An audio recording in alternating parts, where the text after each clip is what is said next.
In this lesson, we're going to continue discussing long document features. If you'd like to follow along, go under the File menu to Open, and in your Working Files folder, go into Chapter number 10 and select Next and Previous Page Numbers, and just click Open. Before we begin, let's just go to our Zoom tool and click and drag across the top half of our right-hand page. Why don't I just go to my selection tool and double-click after the last word in this frame, right above where it says See Nuts on Page, and I get an insert point. Now, this text actually does continue on another page. Let me just go to my selection tool, but you can't tell it because the text threads are not turned on. So I'm going to have to go under my View menu to Extras, Show Text Threads. And let's see where it actually continues. I'm going to continue scrolling down. It's going to the import on a frame that's a few spreads down from the beginning of the story. Well, why don't we, with our selection tool, double-click before the first character in this frame, right under where it says Nuts, continued from page. This will give us an insert point before the first character.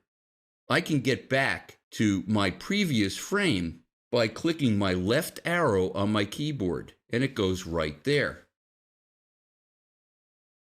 Now, let's talk about next page number. Anytime you have a story that starts on one page and continues on some other page, you'll see a little message at the end of the first frame that tells you that you can find the continuation of the story on a certain page. In this next frame, I'm going to click after the word page. I'm going to add a space, and I'm going to go under my Type menu, go to Insert Special Character, Markers, Next Page Number, and it puts a 9 in there automatically. So it's continued on page 9. And this feature is solving a very important problem in that it's automatically determining the correct continued on page number. There's nothing worse than starting to read a story in a publication and you read where it's continued on some other page, you go to that page, and the story is nowhere to be found. But how does it work? Well, let me just go to my selection tool and select this frame that says See Nuts on page 9, and just click and drag away from my main frame and click off of it. And you see that it no longer says page 9, it says See Nuts on page 3. So how is it working? Well, anytime you take one frame that has a next page number marker in it and it overlaps any frame that has a thread, it will automatically insert the next page number, which is wherever the story continues. It's looking for this thread and follows it to where the story continues. Very cool feature. But it also works the other way.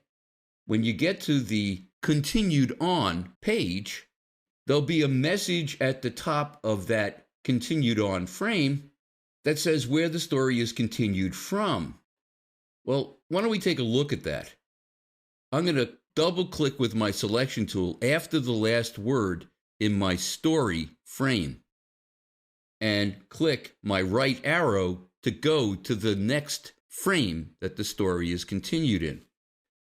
And let me just scroll down a little bit further. And there it is on page 9.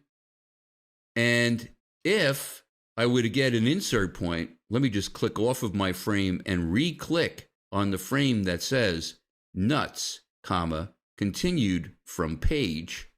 There already is a space there, so all I have to do is add a marker. Go to my Type menu, to Insert Special Character, Markers, Previous Page Number. and it's letting me know that this story started on page 3 in case I wanted to go back there. But what would happen if I selected either part of the story, the beginning or the end, and moved it someplace else? Why don't we do that? I'm just going to click and drag across my entire story and the image that's behind it. And I'm going to start moving it up. I'm just going to click and drag it upward onto the page before and just snap it into position in the same place that it was on the next spread. And it still says continue from page 3, but let's go back to page 3. I'm just going to scroll up there, and there's page 3. But instead of saying see nuts continued on page 9, it says page 7. So if you were to move around either the beginning or the end of the story, the next and previous page numbers will update automatically. So they're always right. We're going to continue discussing long document features in the next lesson.